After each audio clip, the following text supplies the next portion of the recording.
Welcome back to another episode of the Draw Control Podcast. On today's episode, I am joined by Cornell women's lacrosse senior Hilary Hoover. In her lacrosse career, Hilary was named to the All-Ivy second team, and in her junior year, she was second on the team in draw controls. Before college, Hilary was a Heather Leigh Albert Award finalist in 2017, was a NEPSAC All-Star also in 2017, and was also a two-time FAA League All-Star, as well as being a captain of her field hockey team. Hilary, welcome to the Draw Control Podcast, and how's everything going? Thank you. Yeah, thank you for having me. I'm good. Everything's good. Well, obviously, you're coming off of a season-ending injury from last season, so how are you feeling, and what stage of the recovery process are you in as we are talking right now? Yeah, I mean, fortunately, I think I would say I'm at 100%, which is awesome. Super excited to get after it this spring. I feel very grateful that I was cleared this fall, so I was able to play in all of our fall ball tournaments as well as just in practice every day with my team, which has been so awesome. I think having the opportunity to kind of ease back into it out of season has been huge for me, just confidence wise, and really being able to take the time to set individual goals for myself and really build and progress throughout the fall.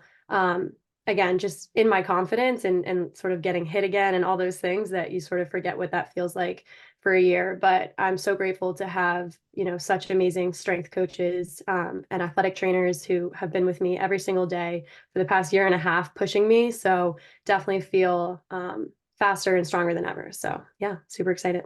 That's awesome. If you don't mind telling me, how did that injury happen and sort of, it seemed like it happened before the season based on looking at the statistics from last year. So I'm just curious how it all happened and how you sort of, how you dealt with it mentally as well, because that's something that a lot of fans don't think of is that aspect of the recovery process. Yeah, definitely. So it happened in July, last July, in sort of a pickup league, which is organized by like my local club team and just a bunch of other college players in the area, which I've been playing in for a ton of years now. So, absolutely unexpected for sure, and was challenging in so many ways. I think you mentioned it, but the mental piece of it is obviously huge. And I think the hardest part for me at the time was really being away from my teammates and coaches, and not being able to be at Cornell with everybody. It was definitely isolating and scary to think about what the upcoming year was going to look like. But again, I mean, I feel so grateful to have coaches who really supported me every single step, and teammates who were honestly, my rock throughout the entire process. So, it's obviously challenging, but unfortunately, an ACL injury is not uncommon in the sport of women's lacrosse. And I have a lot of teammates and friends who have also gone through the same injury. So being able to have them and confide in them and learn from them and also just have them as inspiration has been huge and awesome for me. So what was your off season like this past summer in regards to sort of training, and what are some of the things that you've been working on this past off season, obviously during the fall to prepare for the upcoming season? Yeah. So last spring, I actually was kind of nearing the end of my rehab in the sense of I was starting to get cleared into team activities again. So, unfortunately, there wasn't enough time for me to actually play in games at the end of the season, but I was able to step into some drills with my team at the end of the spring, which was huge. I mean, firstly, it was just so fun for me to be able to play again and really do the thing that I love the most. But, going into the summer, I knew that, my goal was to just keep getting stronger, and really focusing on my game, from a whole perspective, both on and off the field and the things that I can continue to do to get better. So yeah, I've sort of been in this off-season mentality for a really long time. So it's been, a blessing in a lot of ways because it's forced me to really focus on some of the fundamentals and some of the basics and really grow in a lot of different ways. Now, what has fall ball been like for your team, and how have you guys sort of, I guess, what have you, I guess, taken away, I guess, from the games and practices that you've had, and how have the new players have looked as well? Because I know you have some freshmen on the team this year. Yeah, definitely. And I think we love the fall. Like the fall is, such a fun opportunity for us to really just enjoy playing and get back to some of the fundamentals and set really strong goals for ourselves. I think at the end of last season, we obviously had things that we took from the end of the season that we wanted to learn from and to build from. But at the end of the day, every year is a new team, and we really felt strongly about turning the page on starting this year with the team that we have and the girls that we have. And, that absolutely starts with our new, incoming freshmen. They've been phenomenal, and, they bring so much energy and enthusiasm to our team every day. And, they have such a strong work ethic and inspiration to want to get better, which I think really inspires the entire team to want to give that back to them, which has been awesome. But yeah, I mean, the fall for us is really just getting faster and getting stronger. And our goal at the end of the year is always to win an Ivy League championship. And so breaking it down and figuring out, what are the habits that we want to build in the fall so that we can enter the spring most successful to reach that goal is really what the fall is all about. So, I'm so proud of the way that we attacked this fall, and I know that we're definitely putting ourselves in the best position to succeed this spring. Yeah, it sort of answered my next question, but what are your team's goals and expectations for next season? I guess outside of winning an Ivy League championship, which I think is pretty obvious because that's what every team in your conference is probably aiming for. Yeah, exactly. I mean, I think, that is just the standard, and it's because it's something that, we know that we can achieve, and it's something that everybody is working hard to achieve. So really breaking that down and embracing a journey mindset, we've really honed in on what are the tangible ways that we can get 1% better every single day. And, that's both on the field and off the field, and really investing in that and investing in our growth as a team. And that starts with setting individual goals. So like, what are the things that we can be doing to be better teammates, to better put our team in a position to be successful. And then ultimately this spring, I think, is about putting all of those individual goals into a team perspective of, how can we now grow and advance as a team. And I think that, we really took that seriously this fall, and we realized, tomorrow is not guaranteed, and we've all experienced, some version of loss with lacrosse in terms of COVID or injury or whatever it might be. And so just embracing every single day and the opportunity that we have to be with each other was really what the fall was all about. Yeah, and you talked about sort of setting individual goals and sort of putting them into a team perspective. So, what do you want to see yourself individually accomplish next season, and how do you think that fits into your team's ultimate goals for the upcoming year? Yeah, I mean, I think, my individual goals are the same as the team goals, and it's just to win and to continue winning as many games as we possibly can. I think coming back from an injury, I'm excited to just, bring enthusiasm every day. And, I couldn't be more excited to be able to play and be with my teammates. And so, especially as a fifth year, I think the thing that I've been able to bring is passion and, just a gratitude. And however I can help on the field, I'm excited to do it. And whatever that might look like, I'm excited to attack that too. And what type of leadership are you trying to bring to the team this year? Are you more of a vocal leader or lead by example type of player, especially since you have some experience under your belt? Yeah, I think, my leadership style has definitely evolved every year that I've been at Cornell. I think one of the things that Coach Grapp really values on her team is, developing strong leaders across everyone on the team. So, from the moment you come in as a freshman, you're held to the same standard that you are a leader. And I think that's really special. And, a huge component of leadership is, learning how to be a strong follower. And I remember so vividly as a freshman looking to my seniors and captains at the time and taking in everything that they were doing and saying and how they carried themselves and hoping to emulate some of those things the older that I got. And, I think prior to my injury last year, I probably would have described myself as more of a lead by example type of person. But I think, the biggest growth that I've seen in myself as both a teammate and a leader was last year, being sidelined and being a captain and really figuring out how I was going to be able to make an impact and be the best team player that I could be. So I think, my leadership style is probably going to stay the same. And it's just, again, bringing my 100% best self in everything that I do, whatever that might look like, and realizing, my influence is never neutral. That's something our coach says to us a lot.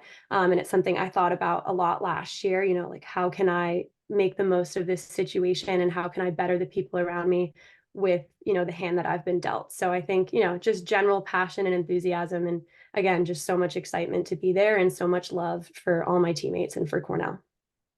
So let's transition now and talk about the beginning of your lacrosse career and sort of work all the way up to where you are today. So from the research that I did on yourself, it says that you're from Rye, New York. So talk about growing up there and how'd you start playing lacrosse? Yeah, I mean, I think growing up in Rye was so awesome for me just because it's a place where lacrosse is so valued. And, ever since I was little, everyone I knew was playing lacrosse and all my best friends were playing lacrosse. So I think that's where I first really associated lacrosse with fun. And, it's a big reason why I still play today. It's because that's always what it's looked like for me. It's, going out and playing the sport that I love with all my best friends. So, that definitely started at a young age at Rye Youth Lacrosse. And I definitely played a lot of different sports when I was young, but lacrosse was always my favorite for sure.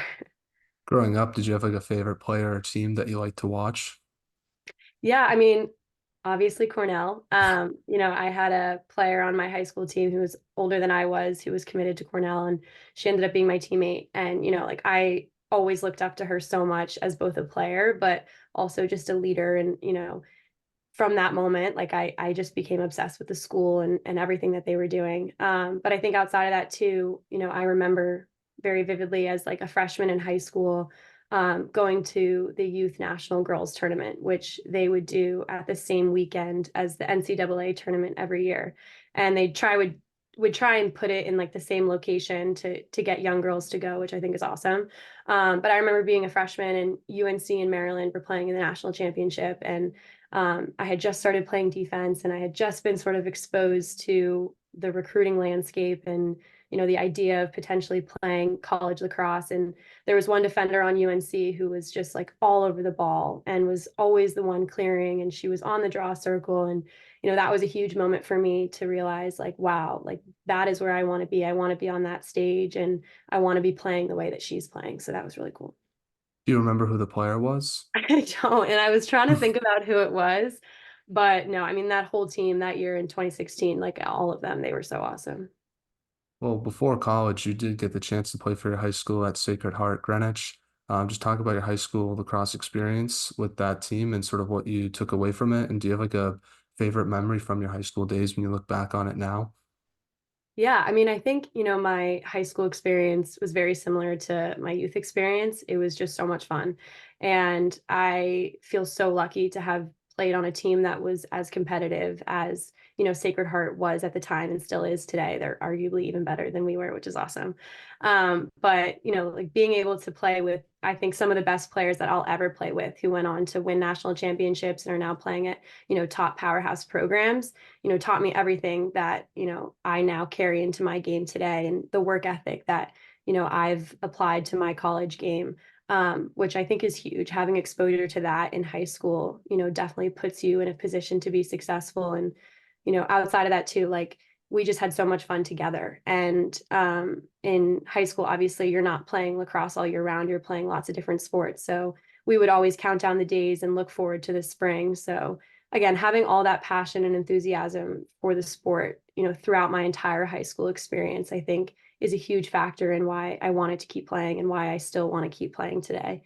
I think memories, like there's so many that stand out, but we were lucky to play in a conference where we would play the teams around us, but we would also, be able to travel far to the New England prep schools and play different boarding schools. And I remember my freshman year, we played Loomis, which was a really, really strong school, and they just crushed us, like beat us by like 10 plus goals or something and running clock. And it was, I like my first loss as a freshman on varsity, which like you always remember that, I think.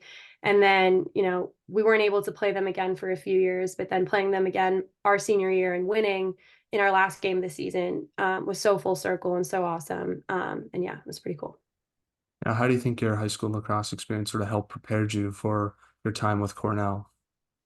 Yeah, I think in so many ways. I think the first being sort of what I already mentioned, just being able to be around such talented players pushed me to want to be better in so many ways and, pushed me to learn more about myself as a player and also as a teammate and a leader. But outside of that too, we had such amazing coaches who were really invested in our growth and knowing, that we had big ambitions to play at the college level and setting goals for us throughout our high school career and throughout our seasons that might have been sort of random at the time, things that they were asking us to do during games like, take this shot lefty as a defender. But I think it was because, they saw the value in that and growing my game coming into college. So yeah, having coaches who were super invested in us, and we would, play drills in practice that are very similar to some of the drills that I still play today. So again, like just having a little teaser to that was awesome. Did you play with other college lacrosse players in your time with Sacred Heart? Yeah, definitely. Like we had my senior year, there was three of us going to schools, BC, Navy, and then obviously Cornell. And then the grade below us, we had Penn, Duke, UNC, Villanova, and then the younger girls weren't able to be committed at the time, but they've all gone on to commit to great schools too. So yeah, it was awesome. Yeah, it must be nice to play with other D1 commits because it makes that transition probably easier because you sort of know what it's like playing with those type of players in high school. For sure.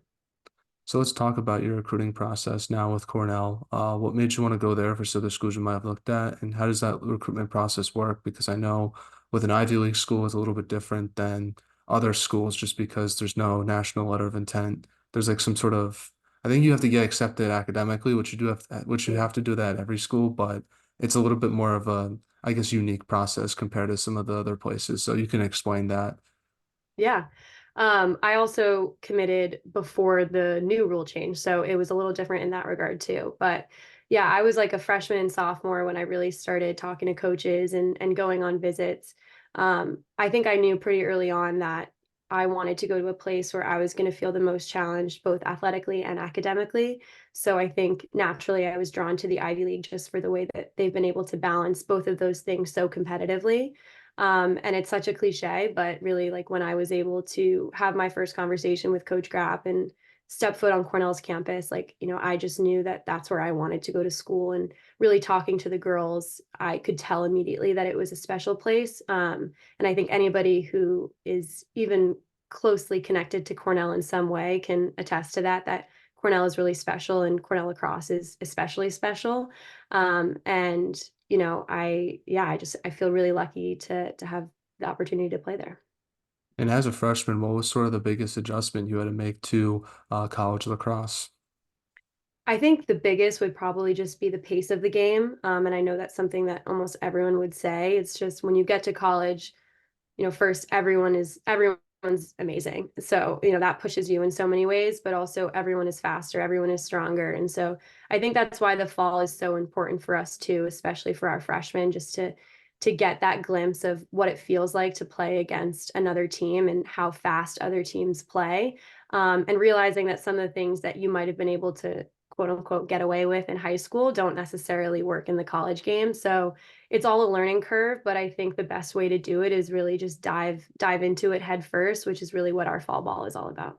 Yeah, I remember, I forgot which player told me this, but she said fall is for the freshmen and spring is for the seniors. And I think it sort of articulates pretty well what you just said because fall is really just about trying to get your feet under the water and sort of learn what it's like, especially for those younger players who don't have as much experience as some of the upperclassmen on the team. Yeah, for sure. Now, talk about what it's like playing in the Ivy League as a conference and just the competition that you face each game, because obviously you play really good teams like UPenn, Harvard, and Yale. So I'm just curious what that's like from a competitive and conference standpoint and a lacrosse standpoint as well. Yeah, I mean, the Ivy League is awesome. I think it's, honestly one of the coolest conferences to play in. And, you know, some of the best lacrosse that we play all year is always our Ivy League matchup games. And I think it's just the nature of, how competitive we are and how badly we want it. And also just knowing that, winning the Ivy League tournament gives you an automatic bid to the NCAA. So, there's a lot of incentive around it too. And there's a lot of weight in every Ivy League game that we play because it ultimately plays a factor in what our ranking is going to be going into the postseason.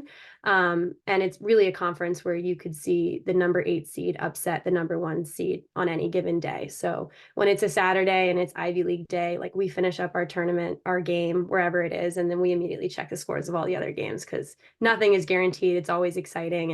And those are absolutely the most fun games to play in. And, those are the games why we do it. Like those are the games we live for. So it's awesome. It also must help prepare you for non-conference games because it makes you take every opponent seriously, which I know I'm assuming most teams do that, but it's there's human nature. Sometimes people forget about that. Definitely, for sure. Now, obviously, I want to ask you, how do you wanted to go somewhere that you said challenged you both academically and lacrosse wise? So how have you learned to balance both academics and lacrosse at such a high level at such a prestigious university like Cornell? Yeah, I think it's a lot of, just figuring it out as you go. I think one of the things that people don't really realize is you actually have way more time in college than you do in high school in terms of like a structured day of getting our things done. So, although it might not look the same way that you might have done it in high school, there's enough time in the day to do what you need to do. And we're lucky to have, such a great support system across our entire, staff as well as everyone on our team is always looking to help one another.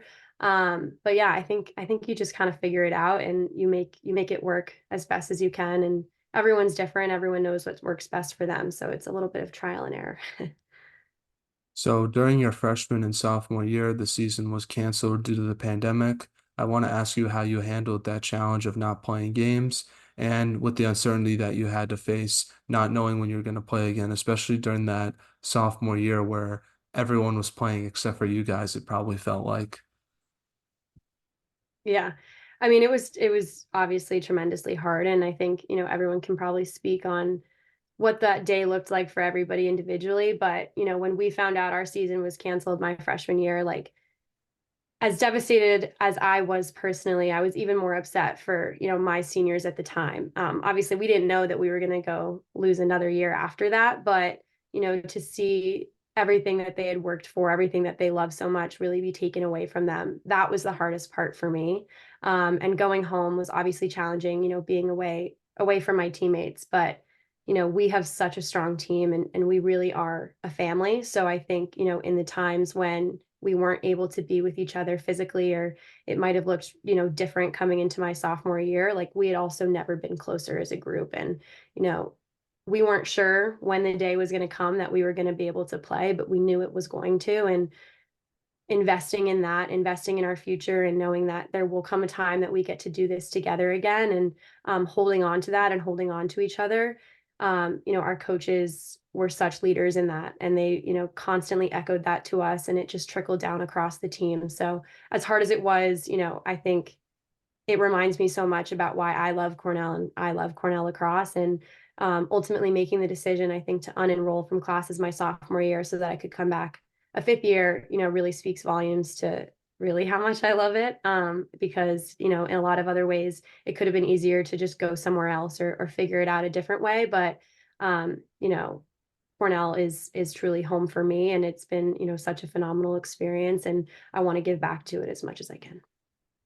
Now, during your junior year, when your team started playing again, you significantly improved from your freshman year, not only having a bigger role on the team, but also statistically wise as well.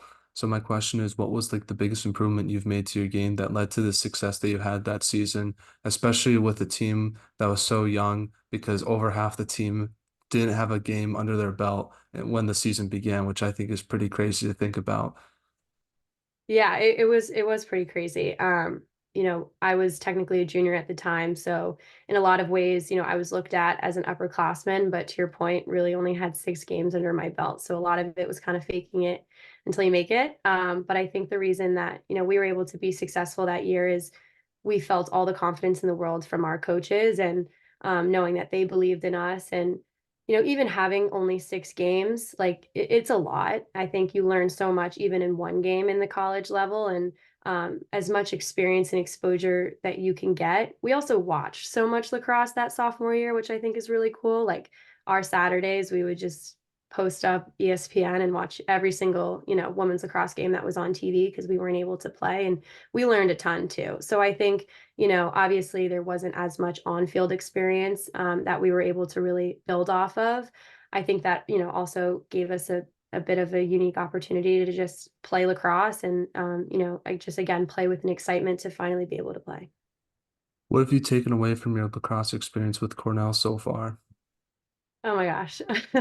I mean, it's really just been like the greatest honor of my life to be able to play Cornell lacrosse. It's obviously looked tremendously different than I would have ever imagined, having lost a season and a half to COVID and then another one to injury. But I really wouldn't trade any moment or experience that I've had, which I think says a lot about the place that I'm at. And yeah, I mean, it's been amazing. So we're now in a segment I like to call six questions that have nothing to do with sports. And the goal of this segment is to hopefully get to know you a little bit more off the field. And I'll be giving my answers as well. So I think that'll be a lot of fun to hear that, even though some people probably heard these answers from me 1,000 times before, but it makes for a good conversation. So For sure. first one is, if there was a movie made about your life, who would you want to play yourself? I think I would have to say Blake Lively, which I'm sure people have said a ton already, but I just love everything that she's in. I think she's awesome. I always say Ryan Reynolds just because There you I go. think he's a great actor. So, and if they ever made a movie about your life, he could play me in the podcast scene. So I think it would work out. What is the most underrated holiday and what's the most overrated holiday? I think I would say underrated, maybe Christmas Eve, just because I think Christmas is obviously the best and it gets all the hype, but Christmas Eve is arguably better because it's all the excitement for the day. And I honestly think I enjoy Christmas Eve more. I think overrated, I don't know. I love all holidays, so I hate to say this, but maybe St. Patrick's Day. Nothing against St. Patrick's Day, but it's kind of just like another day for me. We're always in season, we're always doing something. So, yeah, it doesn't hold much meaning for me at least. Yeah, I was thinking about this on our drive home one time. Do you think one of the most worst feelings ever is that night of Christmas Day when Oh, yeah. everything's all set and it's just like, man, it's like over. We have to wait It's another so year for it. sad. It's like one of the most It's so depressing sad. feelings ever. Yeah, I totally agree. So I would say for me, underrated probably Thanksgiving because it gets overshadowed by Halloween and Christmas, but it's still a good holiday on its own, and you don't have to deal with the pressure of buying people gifts for that, and it's just more like a good vibe. And then I would say Halloween's overrated because like once you become an adult, you can't go trick or treating anymore, and it's just not as fun as it used to be. So I'll go with that one. It's true. What is the most interesting thing you've read or seen this week? Um, my friend, this is so random, but my friend sent me this article or picture. I don't even know what it was, but I never knew that horses fly on planes. And she sent me a picture of it. And if you haven't seen that, I definitely recommend looking up a picture of it because it's sort of crazy. Yeah, that's definitely gonna be tough to put them in the plane in the first place. So. I would say for me, seeing Shohei Ohtani getting paid $700 million from the Dodgers, I think that's pretty unreal. Yeah, But it's definitely weird how they constructed the contract too, and I'm very interested in the business part of sports and how that all works out. So I just thought it was pretty fascinating, but I do think he is worth that money just because he's arguably the best hitter and pitcher in baseball, and you've just never really seen that before from any athlete. totally. But I'm just more disappointed that my Red Sox couldn't sign him. That's all. But we'll see if they can sign Yamamoto soon, but I highly doubt it. Now, which player on the Cornell women's lacrosse team has the best off the field style? Oh, we have a very stylish team, so I could say a lot of different people, but I think I'm gonna go Grace Faircloth. She's another senior. She is from Denver, so she has a very like unique, cool style, and I borrow her clothes a lot. So shout out Grace. Well, we recently had Shannon Brazier on the podcast a couple of weeks ago, and she said that you had the best style No on the Cornell way. women's lacrosse team. So I'm going to copy her answer and say that you have the best style on the team. Thank you. I appreciate that. Thanks, Shan. Now, if you could play any other sport at Cornell outside of lacrosse, which sport would that be? Wow. I should probably say field hockey because I played in high school. But I've always wished that I was a better soccer player. So I'm gonna go with soccer. I think soccer is a really cool sport, and it's very similar to lacrosse in a lot of ways too. I would go with hockey. Obviously because I'm a hockey guy, but at Cornell, like it looks like a ton of Pretty fun good. at Lina. Yeah. And my favorite hockey team is the Yukon hockey team. And we went to Madison Square Garden a couple years ago to see them play Cornell. And it was the experience was fun, but man, your fans are so rowdy. Like they were yelling at me. They did not like Yukon at all. And we got That's blown out, funny. which was tough. It was a tough Yeah. game for me to watch. You were probably excited watching that on TV or whatever, but Oh yeah, that was a tough memory for me, but definitely hockey because that looks like a ton of fun. for sure. Now, last non-lacrosse question is, what is one place you would love to travel to one day that you've never been to? I would love to go to Italy. I honestly anywhere in Italy. I haven't done much traveling, but I would love to go there. West Coast, Yeah. Golden Coast of California, do that drive. That looks like a ton of fun. So Yeah. that for me. Getting back to some lacrosse questions now. First one is, what should be done to help grow women's lacrosse from your perspective? Yeah, I mean, I think that, the two biggest things are just accessibility and visibility for the sport. So, making it more accessible for people. Lacrosse is a really expensive sport, especially at the youth level. So, making sure that, there's ways to get it out there to more places is so important. And then just continuing to broadcast it as best as possible. I think the growth in where it was when I first started playing to where it is now is huge, and it's continuing to grow every year, which is so awesome to see. But, getting it on bigger broadcast channels and posting it more on social media, I think is huge for the game. Well, Hillary, before we let you go, I just wanted to let you know if you had any shout outs you want to give to your teammates, former teammates, friends, family members, and who should we have on the podcast next? Yeah, I mean, shout out all my teammates. They are my best friends. They're so awesome. My coaches, they're the greatest. And yeah, all of our athletic trainers and strength coaches wouldn't be anything that I am today without all of them. And then I think and my family. If my family listens to this and I don't say them, they'll be so upset. Obviously, wouldn't be anywhere without my family. Um, and then on the podcast next, I'm going to say Lucy Dwyer. She is a senior on our team. She is just an all-star teammate, and she is always looking to improve her game, but also improve the game of everyone around her. And she's awesome. So shout out Luce. Well, Hillary, I just want to say thank you so much for coming on the podcast. I really appreciate your time. I think you're a great player and an even better person. I just want to let you know that. And I wish you nothing but the best for your first season back since your injury. And I wish your team nothing but the best as well. And I hope you guys can accomplish that Ivy League championship like you were talking about. And I would like to give a shout out to Shannon Brazier because she was the one who recommended me to have you on the podcast. And it was a great suggestion because I really enjoyed our conversation today. So thank you to her. And thank you so much, Hillary, for coming on the podcast. Yeah, for sure. Thank you so much for having me.